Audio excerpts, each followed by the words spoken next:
నేపాల్‌కి చెందినటువంటి ఇద్దరు అమ్మాయిలు సేర్జన, రేటా. ఒకరి వయసు 23 సంవత్సరాలు, ఒకరి వయసు 22 సంవత్సరాలు. ఇద్దరు బంధువులే, చిన్నప్పటి నుంచి కలిసే ఉండేవాళ్ళు. అలాగే ఇద్దరూ కూడా వారికి తెలియకుండానే ప్రేమలో పడిపోయారంట. ఇద్దరూ కూడా విడదీయరాని బంధంలో ఇక వేరే అబ్బాయిని పెళ్లి చేసుకోవడం ఇష్టం లేక మా ఇద్దరం పెళ్లి చేసుకుంటాము, మేము మాత్రమే కలిసి ఉంటామని తల్లిదండ్రులకి చెప్తే వాళ్ళేమొచ్చేసి ఒప్పుకోలేదు.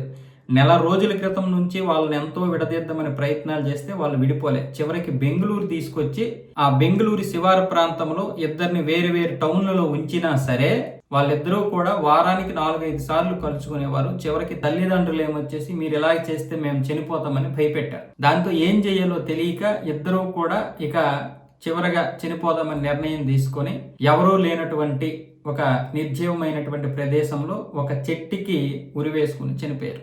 నిజంగా ఇది ఎలా ఈ సమస్యను పరిష్కరించాలో కూడా అర్థం కాలేదు. వాళ్ళకి ఒక లేఖ దొరికితే యలహంక పోలీసులు ఏమొచ్చేసి దాన్ని చదివి వినిపించారు. వాళ్ళిద్దరికీ ఒకరి మీద ఒకరికి విడదీయరాని ఇష్టం. మా ప్రేమని సమాజం అంగీకరించలేదు, అందుకే మేము ఇక్కడ జీవించలేకపోతున్నామని చెప్పి ఆ ఇద్దరు కూడా చనిపోయారు. చాలా అందంగా ఉన్నారు. అయితే ఈ సమస్య మనకి చిన్నదిగా నవ్వుగా కనిపించవచ్చు.